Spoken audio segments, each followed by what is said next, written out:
need to take to develop the capacity.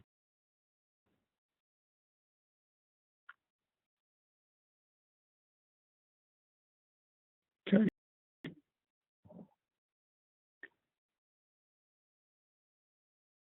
The purpose of the webinar, and we've been through before, so I won't restate that.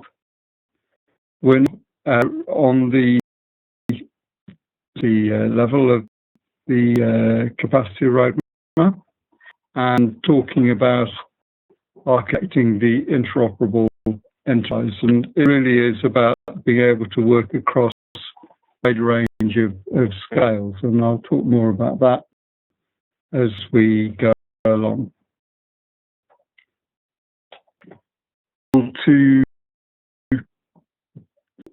through a little bit about what architecture as a process means, and one that enables an enterprise viewed as a continuum, an idea that we've just already able to interoperate. And the first major set of is then arise out of the toolkit, because that is, as you will see, well organized to connect with the requirements for developing enterprise architecture. But as you'll gather, there are a lot of different architectural frameworks, and I want to particularly consider with you, but not any great detail for any of them. I'm more concerned with helping you understand that there are differences between them, and it's important, I think, to be aware of what some of those differences may be, and that you take the appropriate decisions. Some of the capacity building resources. What's an architecture? Well, I think the simplest way is to think of it as the way in which the components of the organization relate to each other and their environment, and how the principles of enterprise architecture guide their evolution. And once you've kind of got that basic idea in place, actually the rest of what I'm going to say should follow fairly easy. So, actual EA, as it's often referred to, by now, a well-defined set of practices that enable analysis, design and planning of enterprises to be undertaken and can guide implementation. But one of the defining characteristics is you're using a whole systems approach at all times. You're thinking about the whole of enterprise and using all of the resources that are available within your particular part of it, and indeed in other enterprises that may have similar requirements. We'll talk more about that point on too. And as I said, EA can apply its methods at different organizational levels, from departments to complex organizations. So that's one of the background to architecture. Another way to think of it, and these on this page and indeed the previous one come from reference that I've given here, which is a common perspective on enterprise architecture published by the Federation of Enterprise Architecture and Professional Organizations and Governments. And I found this a very helpful analogy, that you know what the enterprise architect needs to do with what an urban planner does, and can contrast what an urban planner does with what the architect of a particular building does, or motion IT space, what the architect of particular solutions do. So, in the way that the urban planner thinks about all the things that are needed within a city, so not the buildings, so the services, the transport routes, utilities, and things like the quality of life. This is a continuing process of reflection as to what is going on and what improvements need to be planned for. Whereas the architect is just really concerned with a particular building and make sure that that is well designed and built. So in the EA space, the enterprise architect is focused on the entire enterprise, what's going on, and the general process of enterprise architect is summarised in the diagram at the bottom right-hand side. So it's important just to say it's a well-defined practice. The essence of it is to understand enterprise architecture as being a process where you reflect on where you're at, you decide where you want to go to, you create a plan to get there, you execute on those, and then you see what happens, reflect on where you're at. So it's as simple as that. A solution architect is, as we already, really just concerned with an efficient way of putting together the information that is needed to design a particular solution. I hope that here was some of the basic points. And typically, enterprise architecture at a number of different parts of the overall enterprise in terms of business, data, applications and technologies. And the individual models produced in an EA process might either like you think of the change for an planner in a solution architect want really to be designing individual houses. They'd rather have a number of different standard designs for, let's say, houses, and then it'd be quite easier to take what's appropriate for a particular part of the city and say, right, well, we'll have 20 of this type here and 20 of that type there.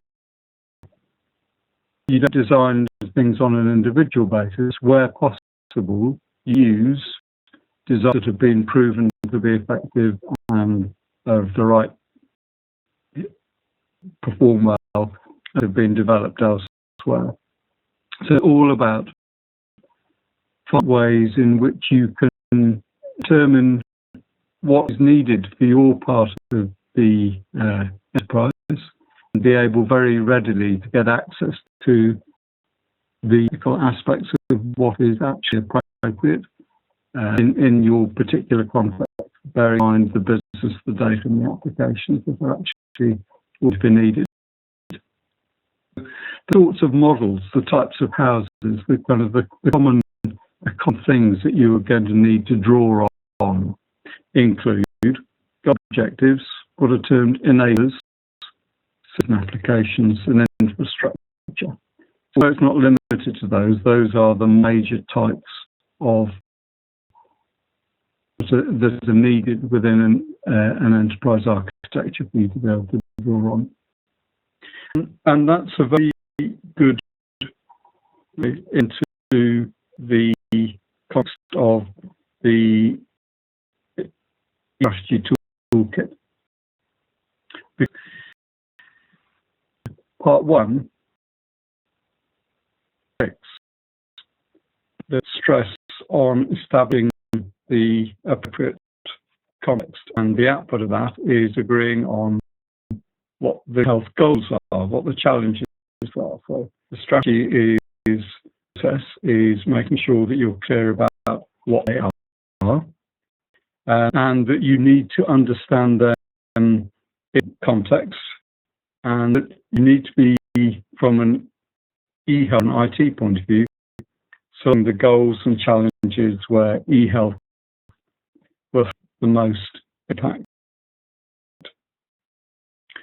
You can see here there's a relationship between what the business is about, where I contribute most effectively, and remains a continuing theme of what's required throughout the process.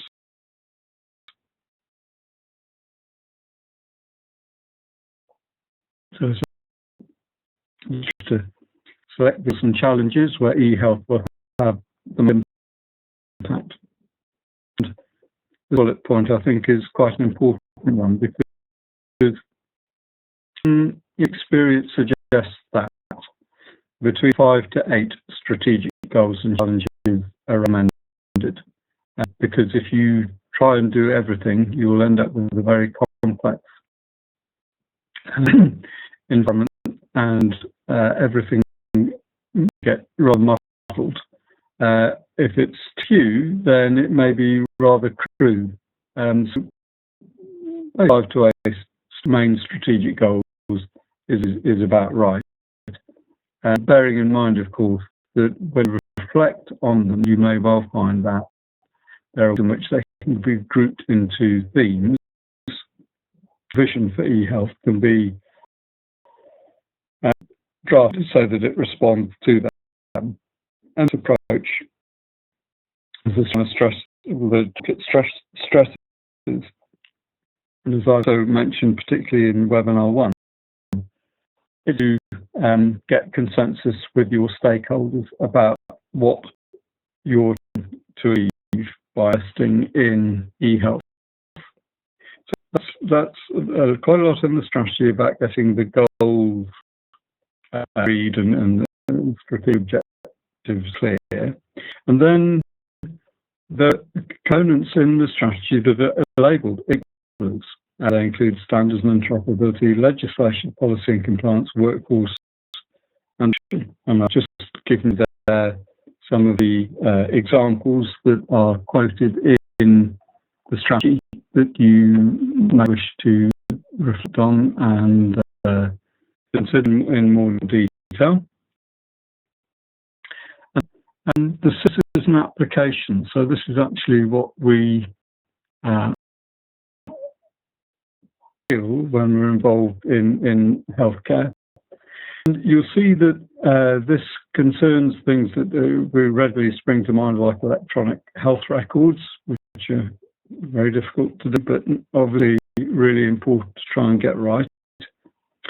Health service delivery and care management. So these are all things that are certain applications that concern delivery of services within or from a particular hospital or health centre. And the first one, health promotion, is different in the sense that it's also flagging up that it's important that we actually know what our consumers are wanting. So knowledge sources, what information do citizens need to have about health, where they can go to get improvements for their ill health. So that aspect of health information systems is a really important component. And that can be through various knowledge portals or perhaps learning and electronic courses, both to students and indeed, of course, to health workers within the health sector. So a range of services and applications, all of which require very careful architecting and the right sorts of standards and levels of interoperability. And that all rests on there being, again, a well-architected set of infrastructure components. These issues have been thought through and the interconnections between carefully worked out so that you've got a basis on which you can deliver the services and applications that are going to be needed. So I'm hoping that this will be reasonably familiar ground for you. And I will be returning to these sorts of slides at various points in the webinars, because the whole purpose of them is that you engage with the eHealth Strategy Toolkit, but to do so in such a way that you know the issues that you need to be concerned about as you take these broad strategic principles and convert them into something that can actually be delivered. And that is really what is the concern of part 2 of the, which is talking about defining the lines of action that need to be taken. And what here is that although there may be broadly these 4 typical action: foundation, solution, change, adoption, and governance, and is that they are appropriate in context in which you're working. As architecture is concerned, and will be said during this webinar, the bulk of this really concerns the first 2, the foundation and solutions, so that we are to make sure that we can design health enterprises that are able to allow a range of solutions that both health, work and citizens and patients are useful in terms of the solutions they interact with, laid on top of a range of foundations that have been carefully designed to provide the information and where it's needed. So, to remind you again that part of the toolkit, turning the strategy into action lines that can actually be delivered, is important. And the issue of what we're saying in this webinar about enterprise architecture really is to make sure that we are laying the right foundations to enable good quality solutions to be delivered over them. And of course, having done a session, and this is what part 3 of the talk focuses on, there needs to be monitoring and evaluation, the learning process. And it's all really part of, from E point of view, so how we reflect on what happens, how to improve the enterprise architecture. And just as you might think that from what I said in terms of the previous slide, that EA is only concerned about actions and solutions, let me just draw attention to the fact that one of the inputs to the evaluation process is to ensure that there's a governance model in place. We've got the right mechanisms, roles and responsibilities. And it is an important of make sure that enterprise architecture models are understood, if not in detail at least, but owned and understood by the management of the organisation. They understand why it's important and they have the appropriate level of engagement with it and provide right levels of support. But it's handled in such a way that you reflect and learn on what worked and what didn't. So it continues to be a dynamic process. So having introduced architecture and connected that to the kit, I think it's a good point to pause. And if you wouldn't mind, if there are any questions that I might be able to give answers to, or if there are any observations that people want to make, and then we'll get into looking at some of the different architecture methods and how they can be compared. So back to you for a moment. Thank you, Peter, for the wonderful presentation. Any question from our chat box?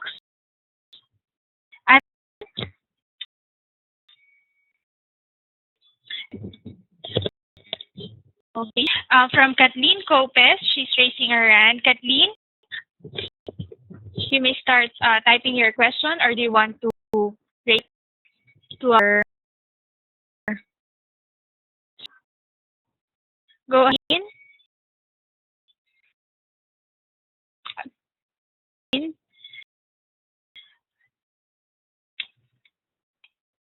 Kathleen from the Benguet State University.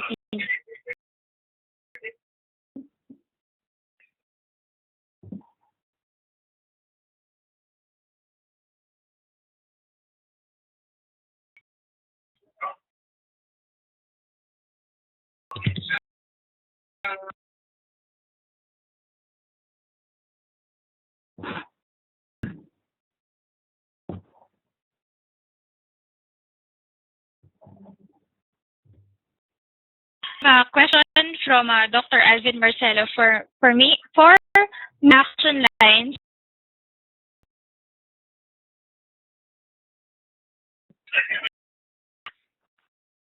What are examples in other countries that you've seen for functions? I think in every case, the foundational components will be things like national network, national registers, so identify them.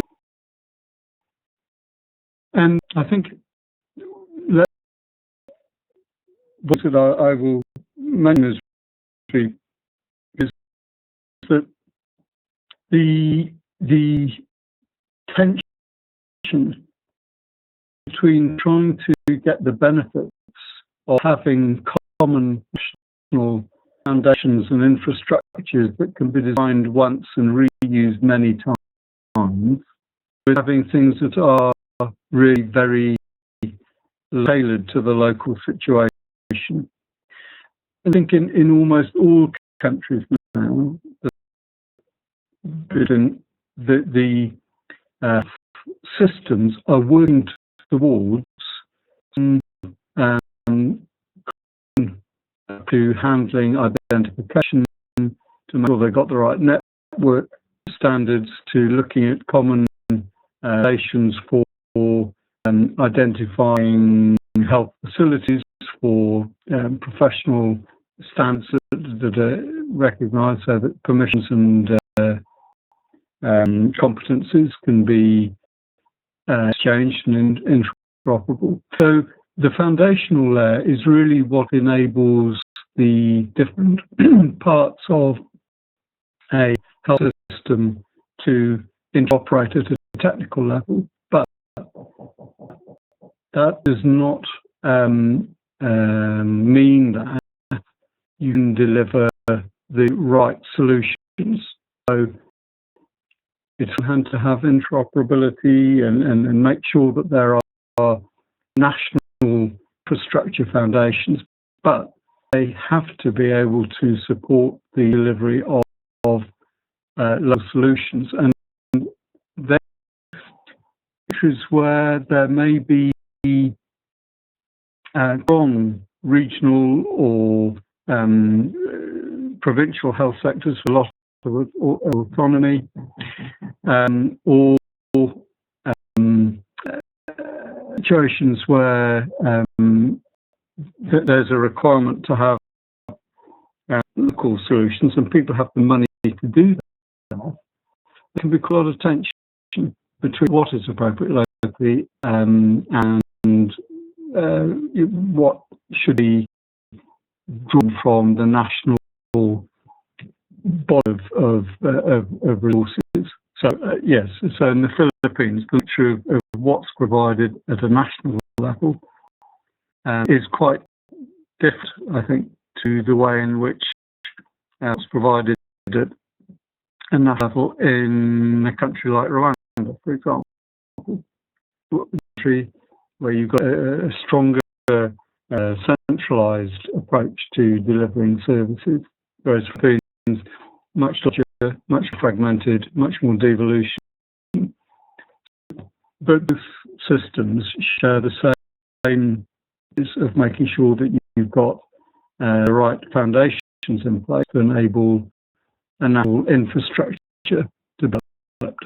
But in one, you'll find that basically there is only one national solution that's implemented everywhere through a well-architected information exchange. And in another, you've got similarly an information exchange, but it's a much more Fed-driven one. So, no one right answer in these situations. The important thing is to take decisions that are formed, understanding what worked well in other comparable places, and then your view on that.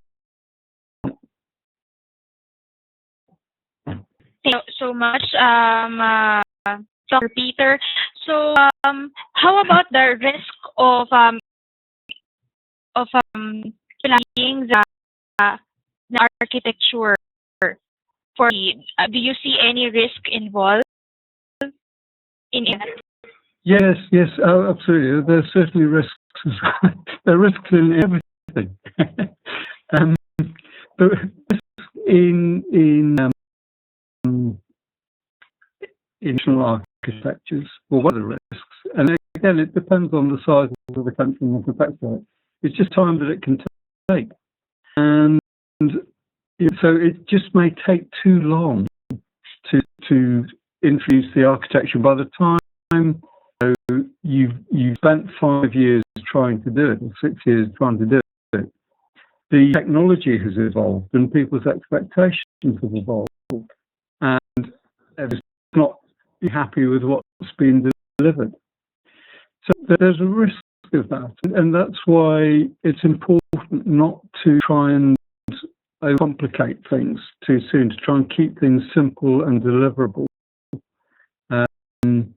I think it's very tempting in the health sector to over-elaborate on things because we all want to do the best that we can, but sometimes that's the enemy of the good.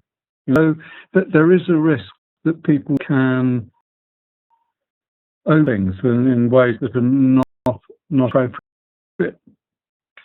And there's the risk that you could waste a lot of money if you let too many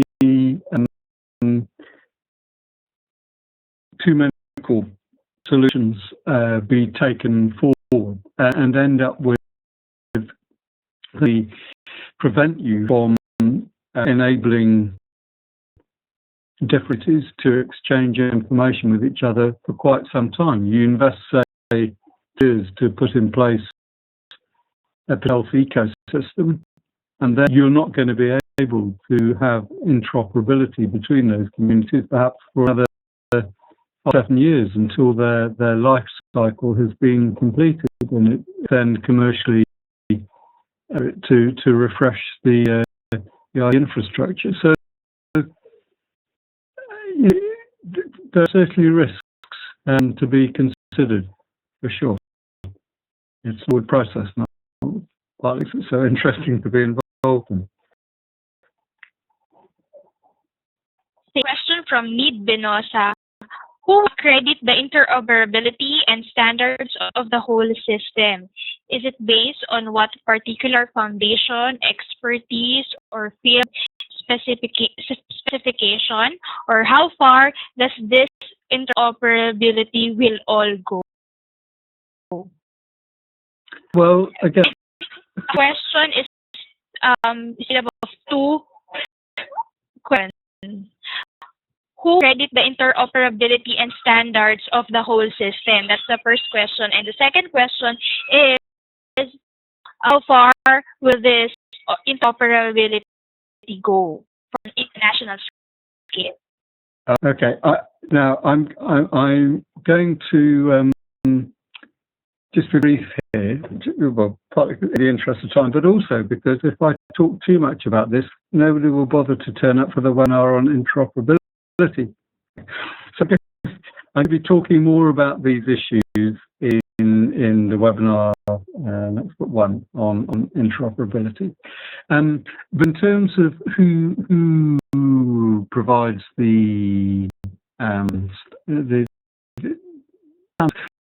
it will vary.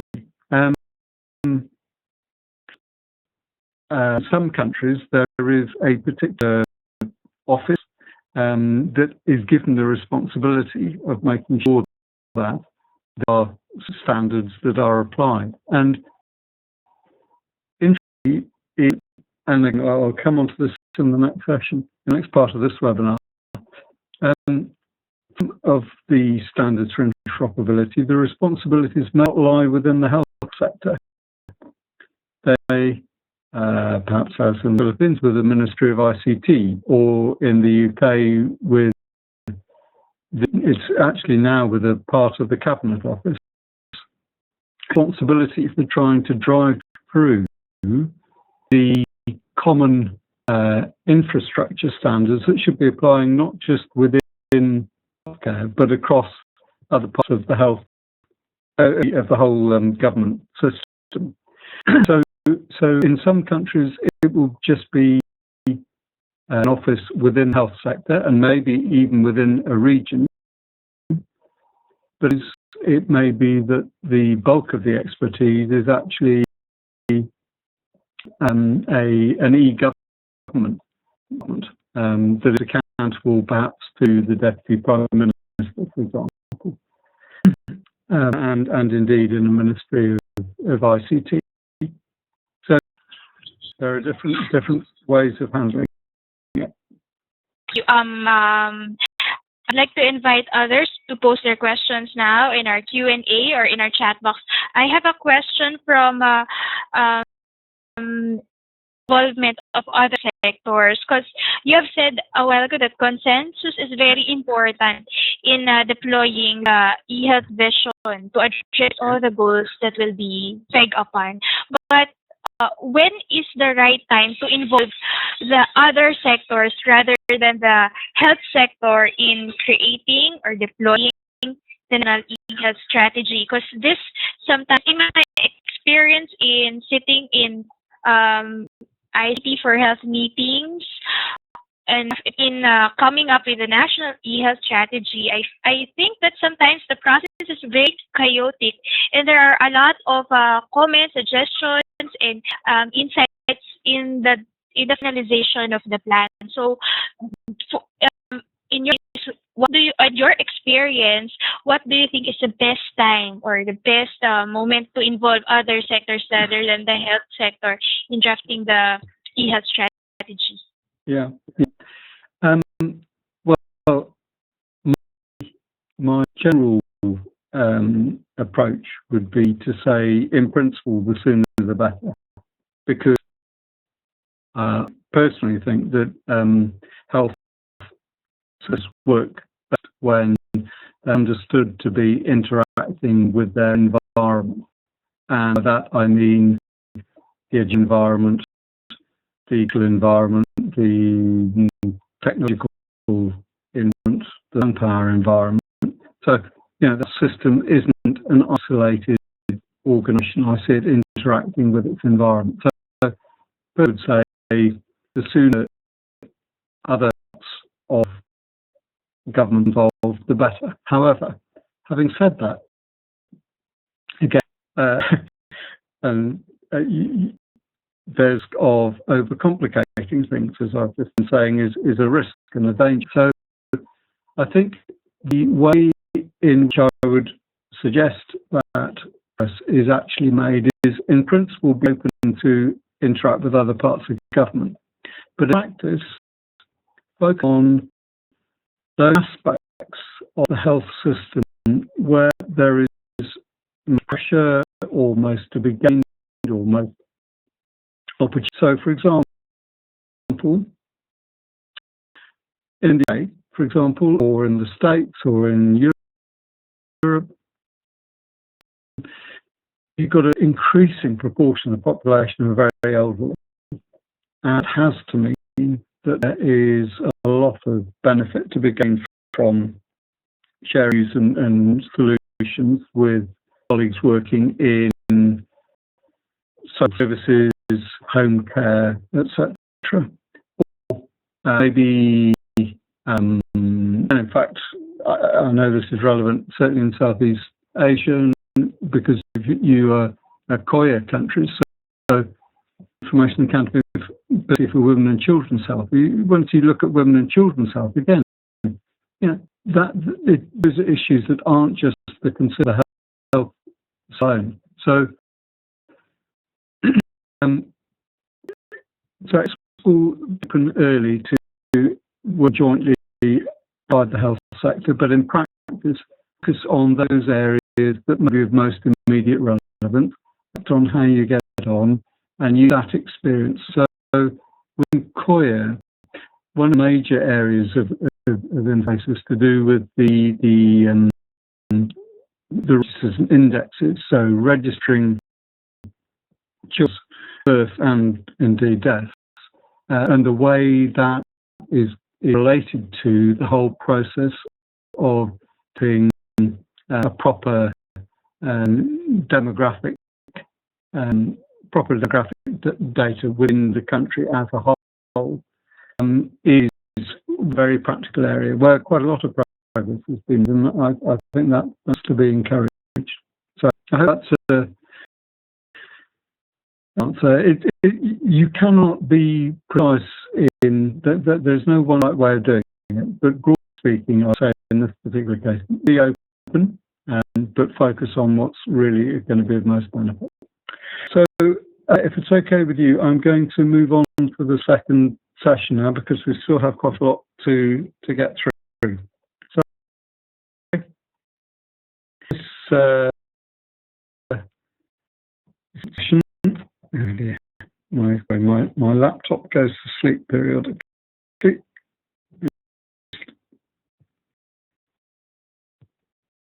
Okay. So there are many different EA methodologies, and I've listed out some of them here. Now, I know there are a lot of acronyms there, and I can tell you what they all stand for if you want, but I don't particularly want to kind of get into the detail of any of them. The basic point was to just say to you, look, there are different methods, different approaches, many which build on each other or are related to each other. The important thing, I think, this is really what I want this next session to focus on, is to just have some ideas about what the approaches can be to comparing methodologies so that you work with those that seem of most relevance to you. So I wanted to focus on the four that are in bold at the bottom of that slide. And if you want to follow up on any of these, I've put a couple of URLs in there that will enable you to some further information if you wish on what I've mentioned. Excuse me. So how do you compare methodologies? And it's a really interesting and helpful produced by a guy called Roger Sessions in 2007. And this next piece of the webinar draws very much on material that he in that article. What he was teasing was that there are a number of different criteria that you can use to compare these images. So for some, do well if they are focused in classifying the different artifacts. So when I say that in architecture is about a continuum and being able to draw on different sorts of models, like for example house design, the in which those artifacts or designs are classified may to be very well through so that you can then easily find the one that you want. So taxonomy completeness is one criteria. The way E8 and E8, the process of doing that, and being a relevant reference model. So you see there are a range of different criteria. And what draw your attention to, towards the bottom, there's one there of vendor neutrality. Because many different architectures, and each being for different types of organisations, but some of them are endorsed by a particular consulting organisation, you perhaps are locked into that approach. And the important thing, I think, is to know that you go with, there will be other areas that will be stronger in different aspects of what the overall requirement might be. So nothing is perfect. Some I will probably find are much stronger and more relevant to you than the four that I've picked out. I think Follow Roger's sessions was suggesting really quite helpful in getting a feel for the range of methodologies. So we move to the first one of those, which is the Zachman approach. And the interesting guy, because he's unaccredited with development of the whole field of enterprise architecture, based on a paper which he wrote in 1987. He talked about information solution requirements, I think, right? But actually that and kind of rebadged into enterprise architecture, and it is seen as being the fashion for this evolution of relatively recent discipline of enterprise architecture. Zachman's approach is very strong on the classification angle. So you'll see that he's suggesting, reading across the rows, that the perspectives for the architect to consider. So the architect will need to be thinking, okay, what's the plan, what's the business owner, what's the designer, the implementer, the subcontractor, and a system. Yeah, what are their perspectives on what's required? And then typically they each have different types of concerns in terms of the data, the function, people's time and motivation. He sells us a grade out in that point. Might be for an infrastructure architect on the infrastructure to be concerned with. So, you know, those are the parts of the of architects and architectural solutions and solutions that the infrastructure architecture might be particularly concerned with to draw on. So the essence of what Zachman was doing was really just make sure that it's easy to retrieve the information depending on which perspective you were looking at from and what it was that you were after. So not very much in approach about process for developing different viewpoints. It's rather a static approach, but it's proved powerful and you know, important family for much of the work on enterprise architecture to build on. And so the second one that I wanted to look at is about the federal enterprise architecture perspective.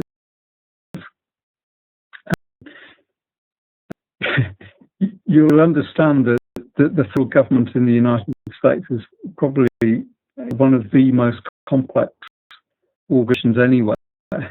Trying to develop enterprise architecture for the federal government is a mammoth task, and not one that has been succeeded with, I have to say. at best. As of 2007 rather, these were some of the in which it was being approached. So basically,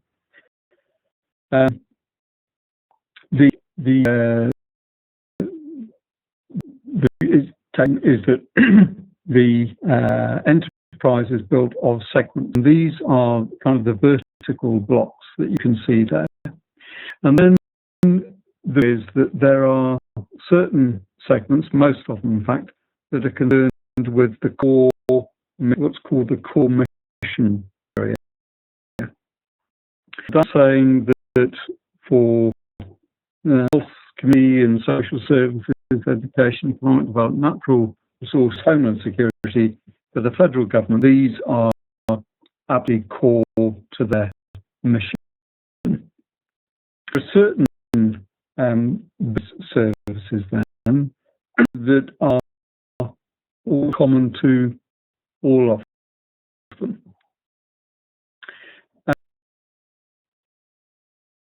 There are the agencies that are charged with delivering each of these core mission segments on the left-hand side and towards disappearing off into the distance.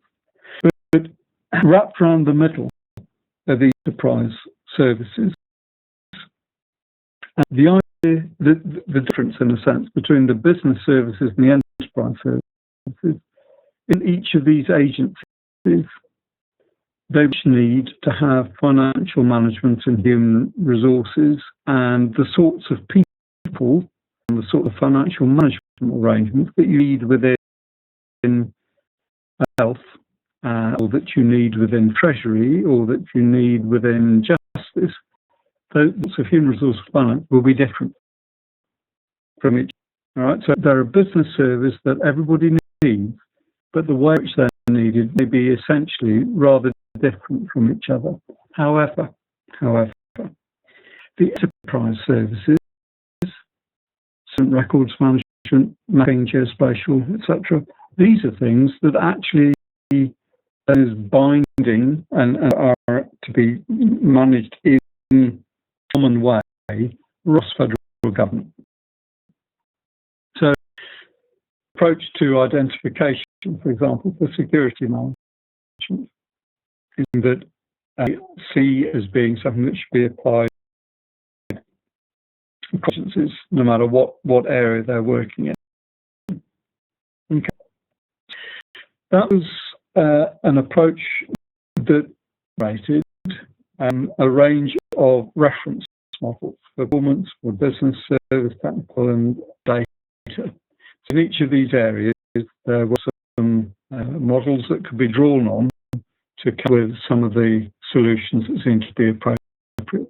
You see in the bottom right that they've given you the reference for an updated version of this. So the diagram comes from the 2007 version, but in 2012, an approach to federal enterprise architecture was produced. And you see, if you read that the thing has moved on a bit. I think in large part because of the reflections that they came to on finding out some of the challenges that there were in trying to make this approach work, and also, of course, recognising technology has moved on. So in 2007, computing shared services operations were really very, very embryonic, whereas now they're much more appropriate, and the whole way in which security, for example, can be managed has evolved quite considerably. So the architectural approaches need to be understood all in terms of when they've been developed, because, as you know, we live in an environment, and the technology keeps changing as well, and it's important that the architects keep pace with that.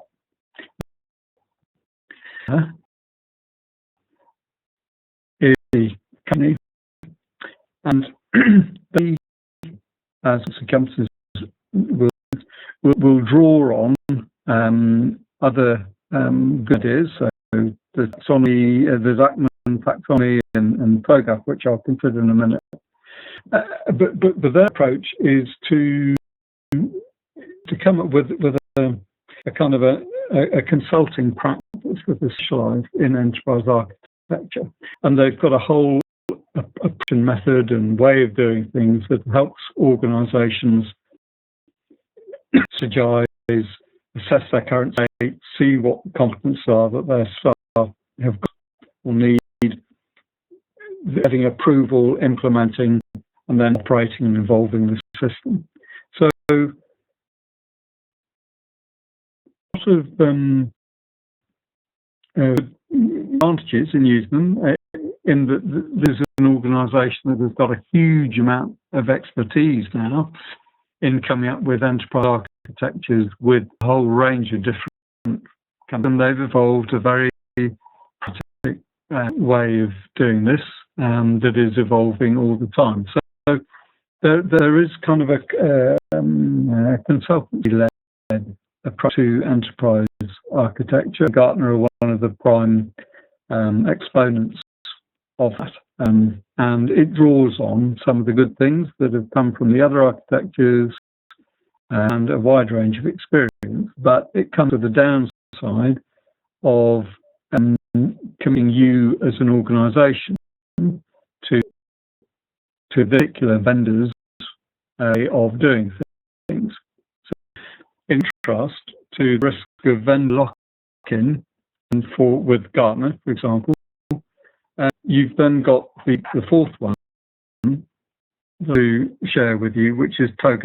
TOGA, as you will have gathered, has been through a number of versions.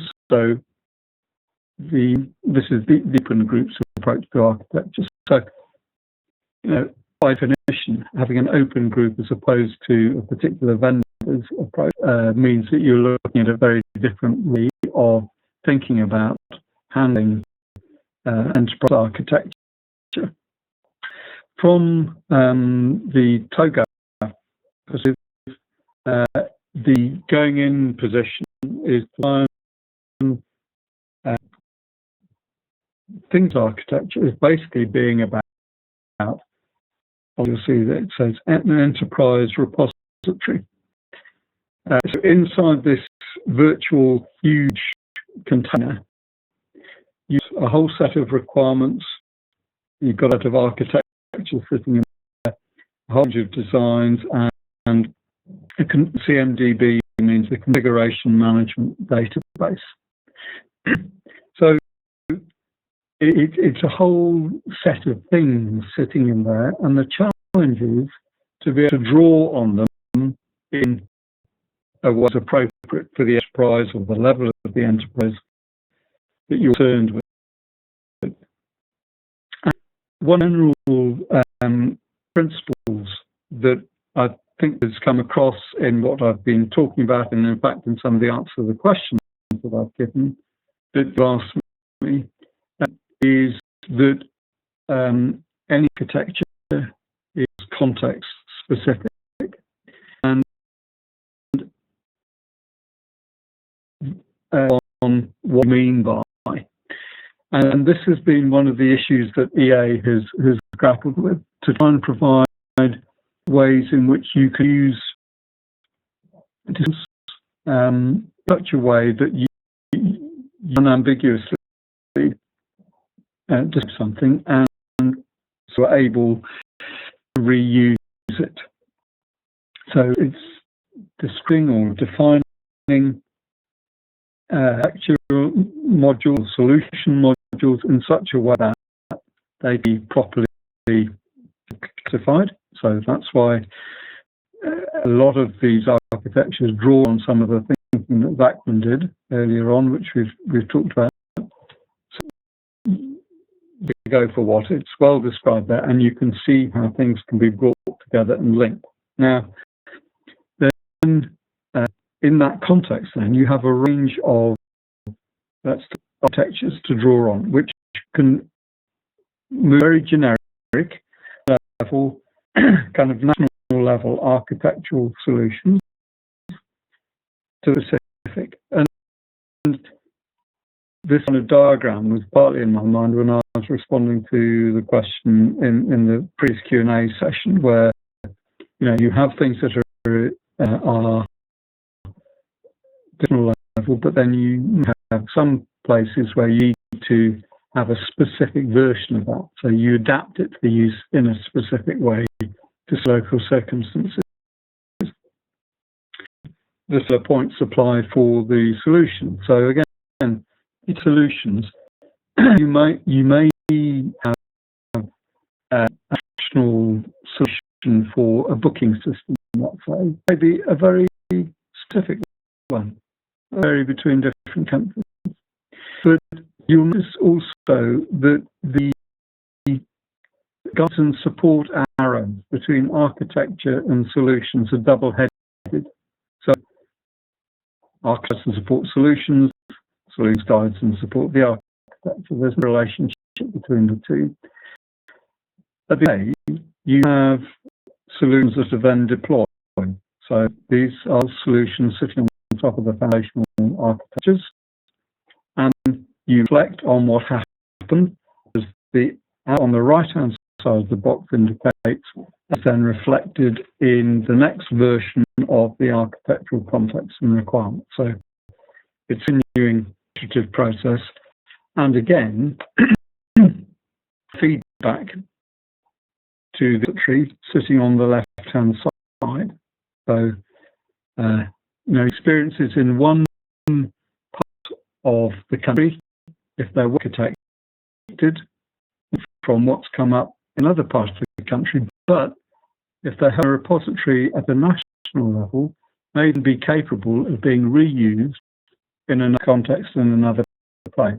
So that's why it's important, I think, both to have a national perspective on developing enterprise architecture, having people who've got expertise and competency in doing this at a local level, and that you can negotiate appropriate solutions, bearing in mind, of course, that everything will be changing over time as the technology evolves and experience accumulates.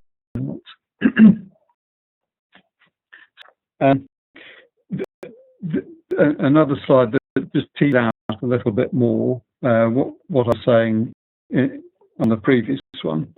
And so as you move from the right to the left, you move from solutions and architectures that are really for enterprises to those very specific.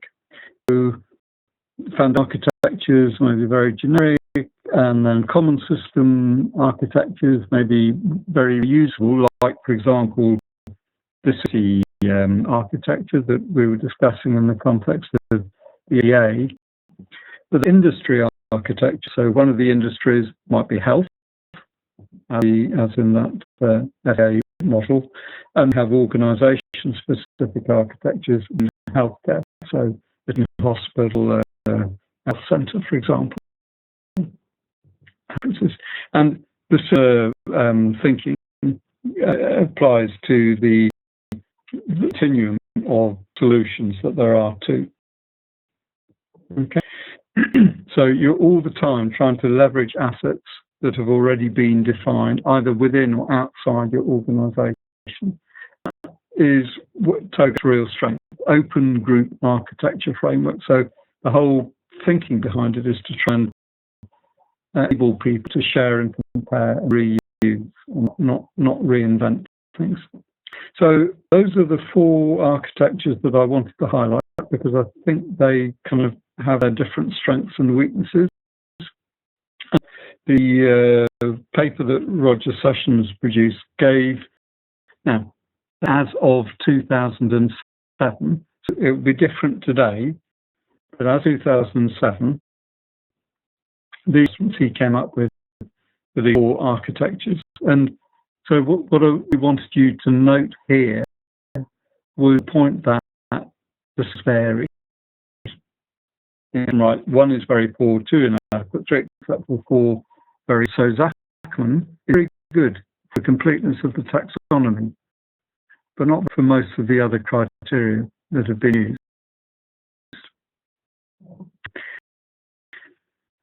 on the right-hand side, for example, has got quite a number of rules in it, but it's only got one for vendor neutrality, so it's very poor on vendor neutrality, for example.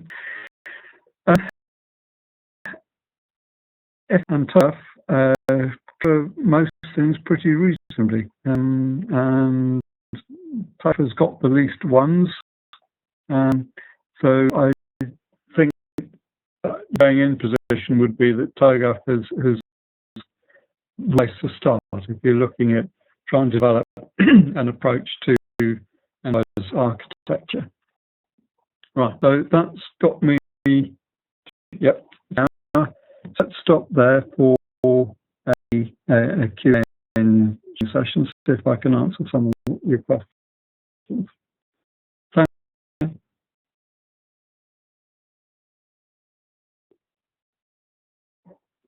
you very much for your very comprehensive explanation of our second part for this AeHIN Academy. I have received a couple of questions a while ago from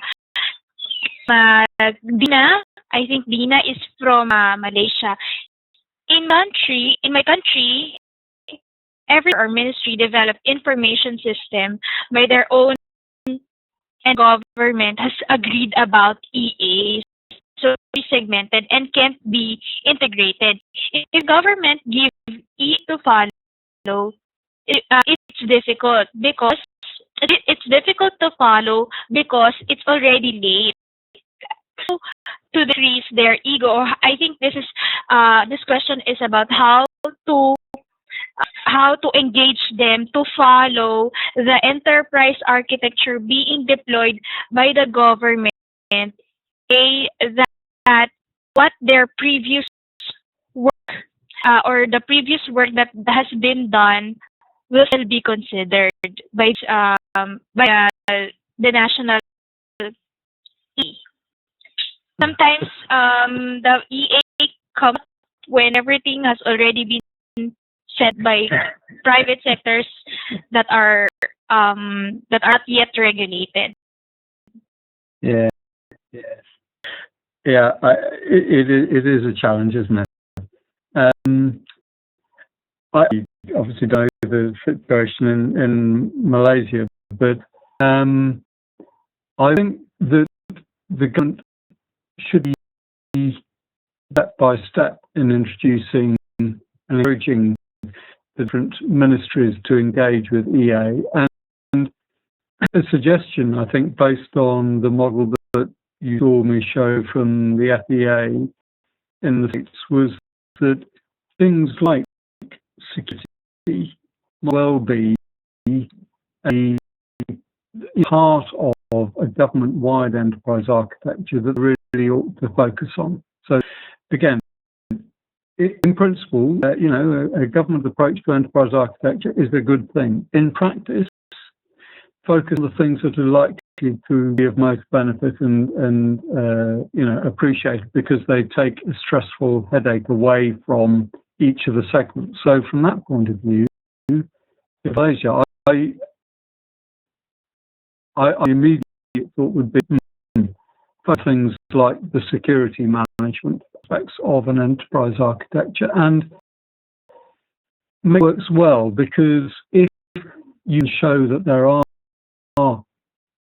to each of the ministries, each may be very pleased with the solution that they've come up with and not very keen to share anything with anybody else.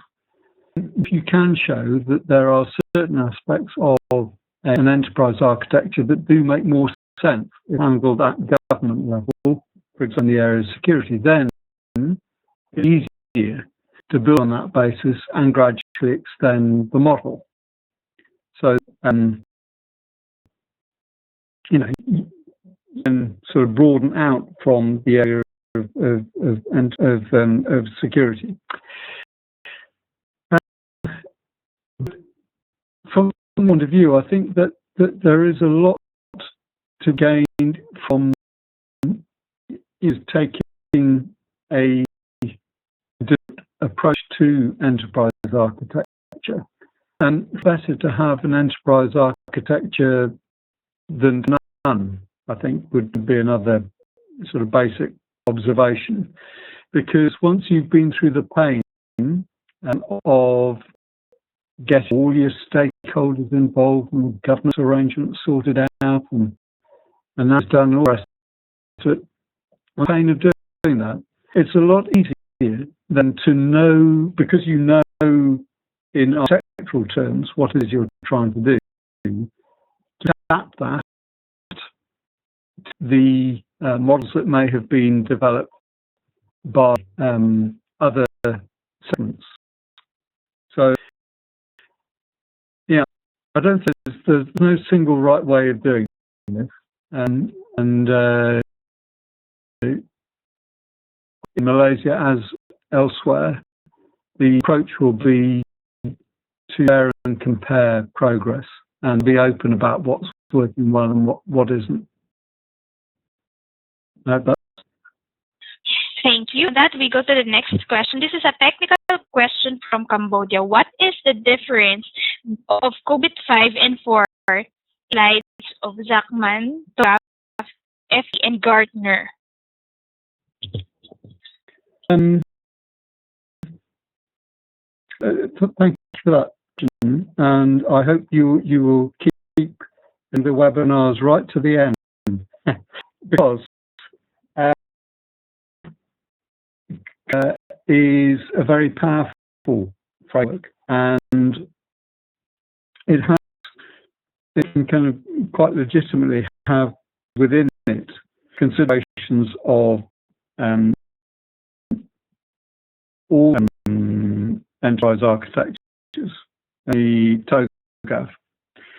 And what I'll do in the last session, that will be to give you an idea about some of the different standards that we've been talking about through all of the 7 preceding webinars. So this will include architecture-related issues, TOGAF, etc., how they fit and where they fit within the context of COVID-5.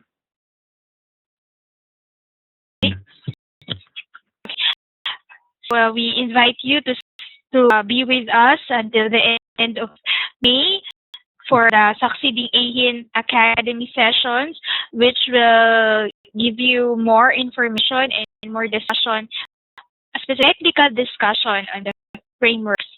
From another question from Dina, analysis from Roger about 4 methodologies, very interesting. So, is it permitted that we combine the EA method and our risks in combining all the methods? Yeah, I think there are risks, and I'd be cautious about doing that. Well, this was an analysis done in 2007, and as I said, some things would have changed today, and indeed the FEA architecture has changed again, and I gave you the URL for that, 2012.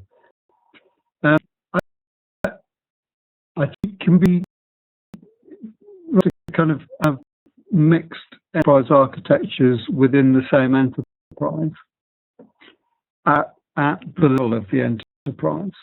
But it may be that there are certain parts of the agenda that, for example, if you're working in a hospital, more relevant there, certain sort of rules and components that may be more relevant there than you're trying to get things right at a national level. So you may find that you might, for example, it might be appropriate to have come in, if you can afford them, to work in a particular hospital.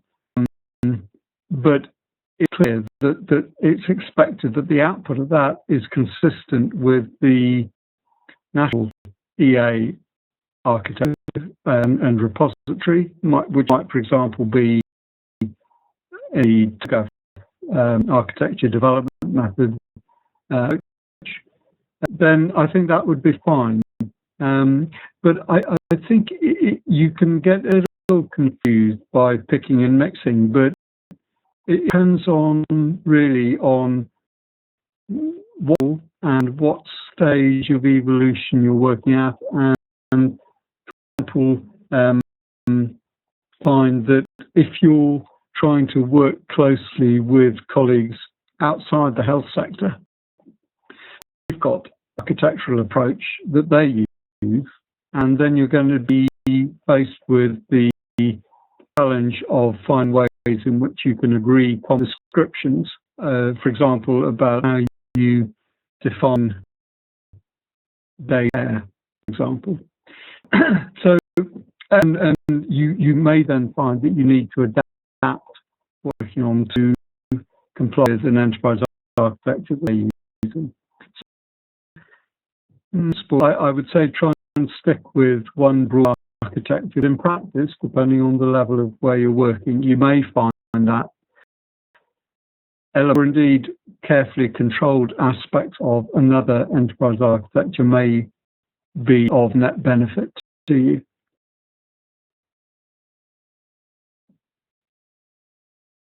Does that help? I think that would help. For other questions, you could also post it in our QA box, and we want to use it. Any other questions from the floor? It seems like most of our participants are asking on very specific dimensions of the framework for the following session. I hope that we will be able to address that, and they will be able to tailor fit that in their current implementations, most especially those who are attending right now, who are working in their ministries, and those who are from the other sectors like the Ministry of Science and Technology, and those from the private sectors. Any other question from the floor? Or shall we continue? It's good to continue. Peter. Okay, thanks, Elian. Okay. So, the last few slides in this last section, just to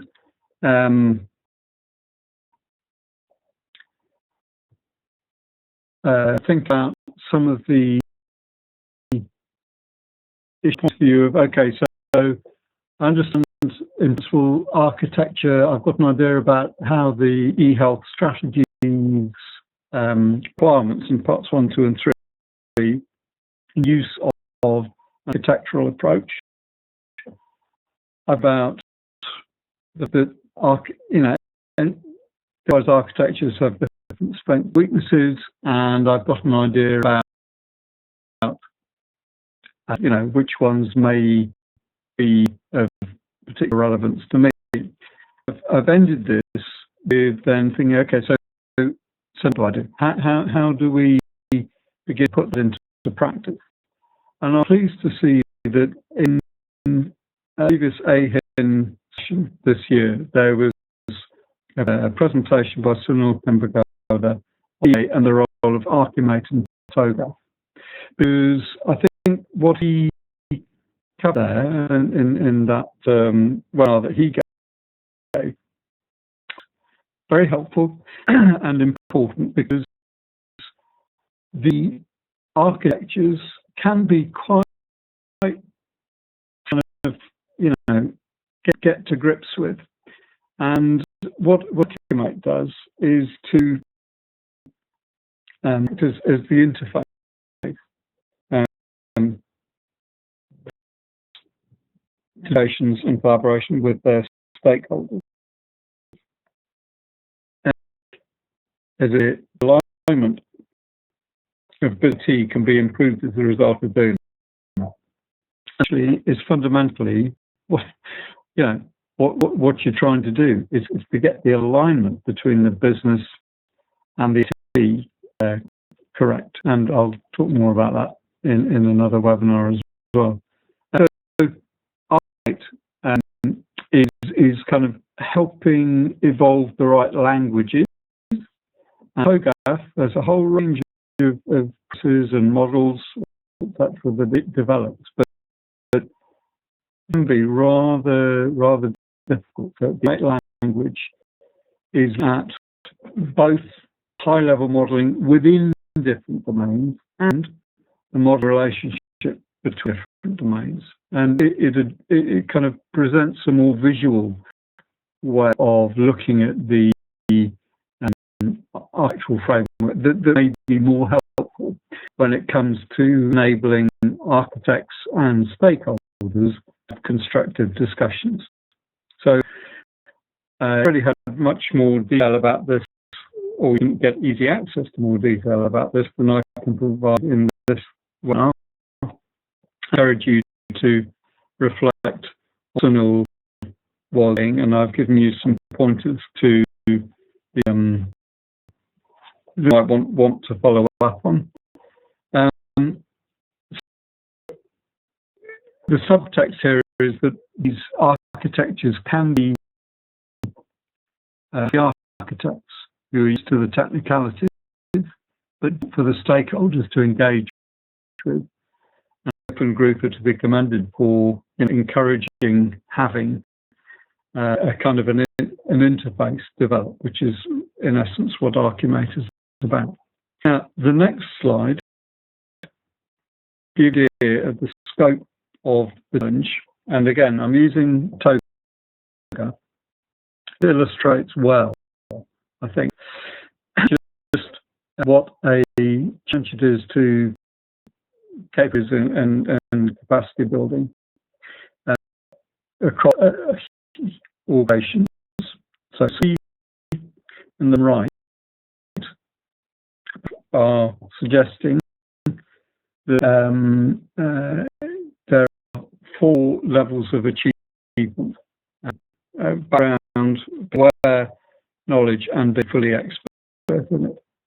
And then across the top, you've got the different roles that need to be engaged in enterprise architecture. So that can be kind of your board members and the sponsors, the build primarily, who I was saying need to be part of the whole EA process, because it's important to get governance arrangements right and to get buy-in from the organisation, the decision makers in the organisation, for an EA approach to be used within it, whether you're at a national level or at a local level. So you've got the board members, and then you've got the enterprise architecture managers and the technology people, data, applications, business, and then the project management and the IT design side. And there is also a range of enterprise architecture skills that they're going to be needed, listed down the left-hand side. And I think that's quite a daunting matrix, and it just reinforces the point that if you're going to commit serious enterprise architecture, there is a challenge to build the capacity of skills of different sorts, the difference of people to be able to deliver on it. And this is, I thought, quite helpful, if rather scary, presentation as to what might be considered. So I put up because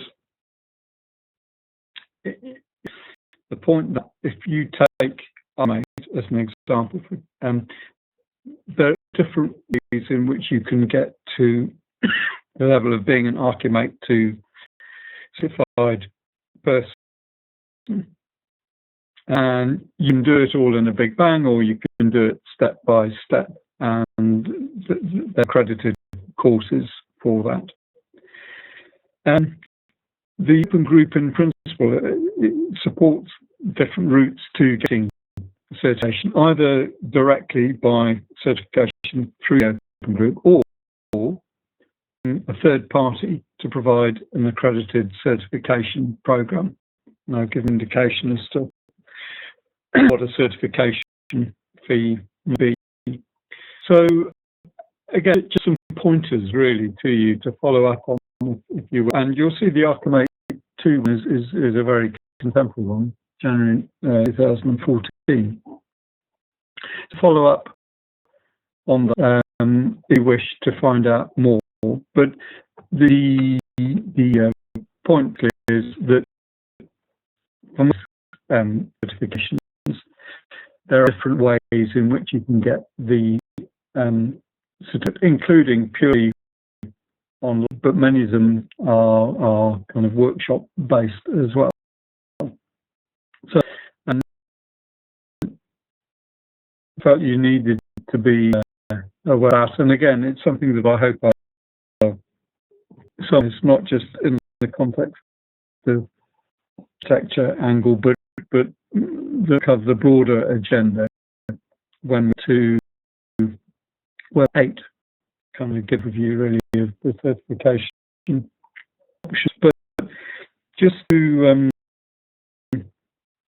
be on the architecture side, you know, there are sources of training, and I've kind of put out the ones where I could see that there's some possibility of there being some online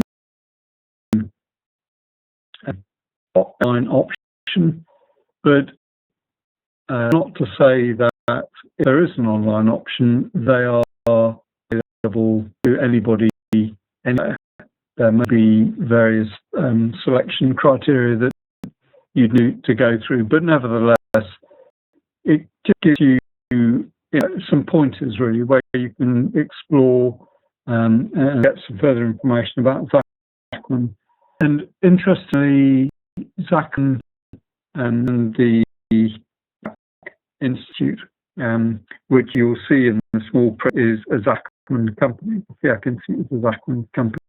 There's a wide range of training, including of Zachman, so the Federal Enterprise Architecture and the Department of Defense Architecture Framework.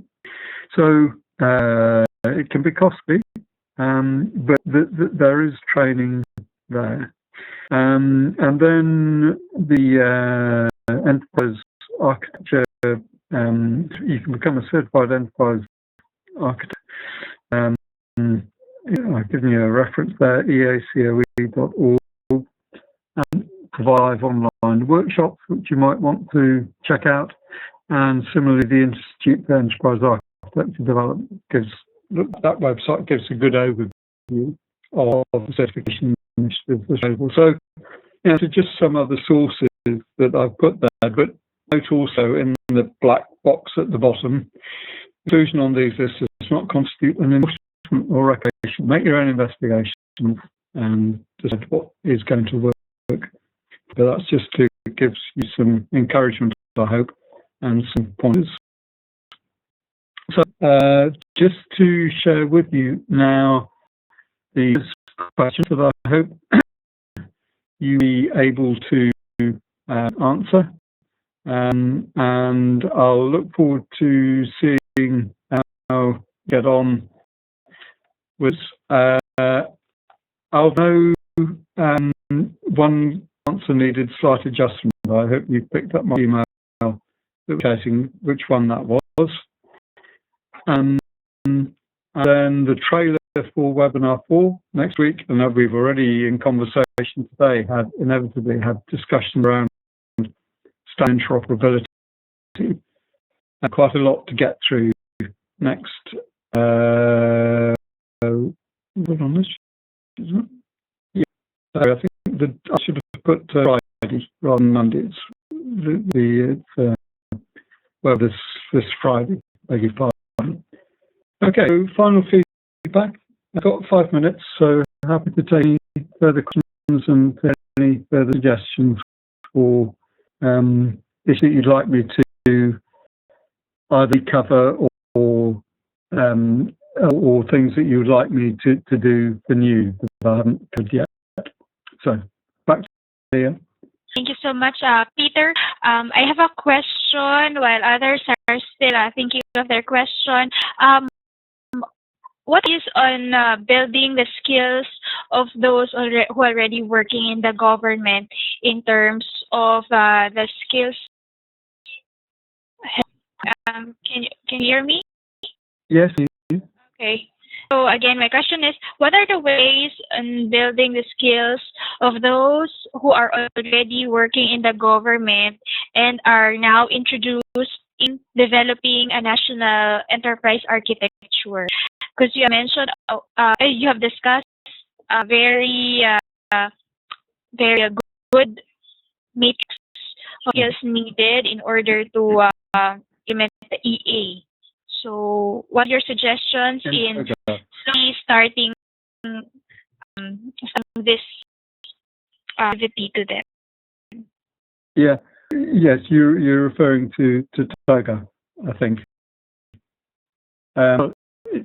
Assuming that the enterprise architecture that is being used is actually TOGA, that the links there to look at the trainings that are available. And again, I think one of the helpful things about that table was that it was indicating that you've got different roles that people play. So this is, if we're talking about people getting training in central government, a non-technical person, probably the sorts of trainings that they're going to be needing, you'll get pointed from TOGA. They'll be to do with perhaps some of the business process design or services design requirements, and this interworking actually with the one that for architecture board members and architecture sponsors, so kind of the general, the generalists are the two but they really need some knowledge. So at the generalist level in central government, they definitely would need to be familiar with the concerns with business interworking. And that makes sense, doesn't it, really? Because from the challenge is, how do we get different industries to work together? So that would be the first place I would go to from their point of view. If, on the other hand, you're talking about government in the context of the enterprise architecture, then there need to be experts in and you can see those teased out there, and they're training to them, and you've got the links to the TOGA. Follow them up and see what will suit. I think I hope that's helpful.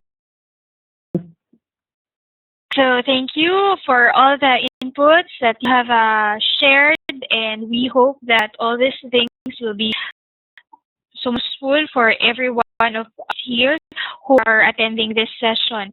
I would like to invite you again to register to the link that I will be giving, so that you could get the meeting details for the May 16th for of our AeHIN Academy.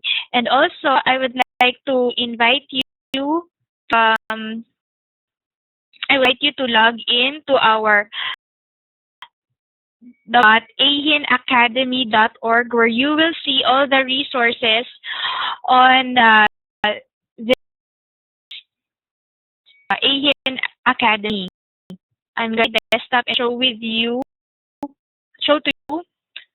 our Academy website.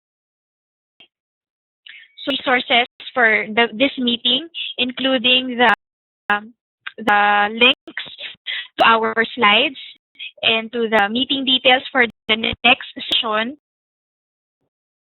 so that you are to give your questions and maximize the session. Also, I'd like to invite you to like the Facebook page of AeHIN, so that you will see being posted mostly on the quizzes, and you can also post here your questions, so that your emails will be addressed, your queries will be addressed, because I find that sometimes emails are delivered not on time for some of you. You can also find here other resources and other sources than our AeHIN Academy. You could also find here the events that are happening, the trainings that AeHIN is offering, and some other useful shares, institutions. And I also invite you to visit our AeHIN Academy page, AeHIN.org website, where you can see some of the risks that I have mentioned a while ago. So thank you so much for being with us this afternoon. We are very happy to have 54 live attendees, and I know that many others will still be viewing the session that we have this afternoon. We also have our YouTube account where you see the session, recorded session for our AeHIN Academy. So thank you again. Thanks for those who have their time with us this afternoon. Thank you, Dr. Martha Umali. And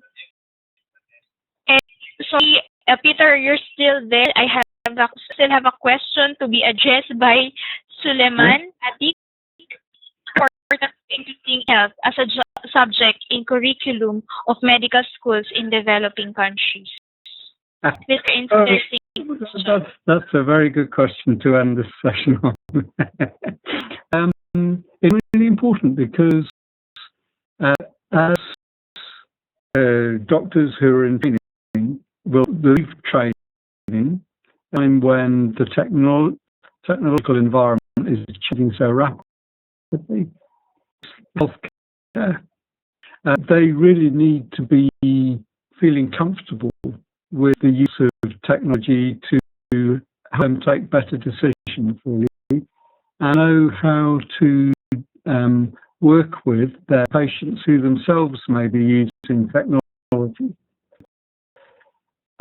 That's just a very quick response to a good question, and one that really needs a webinar in itself, actually. Short answer is it's very important, and actually, whether developing or developed countries, really needs to be understood, and doctors and nurses and paramedics need to be comfortable to use it where it's appropriate.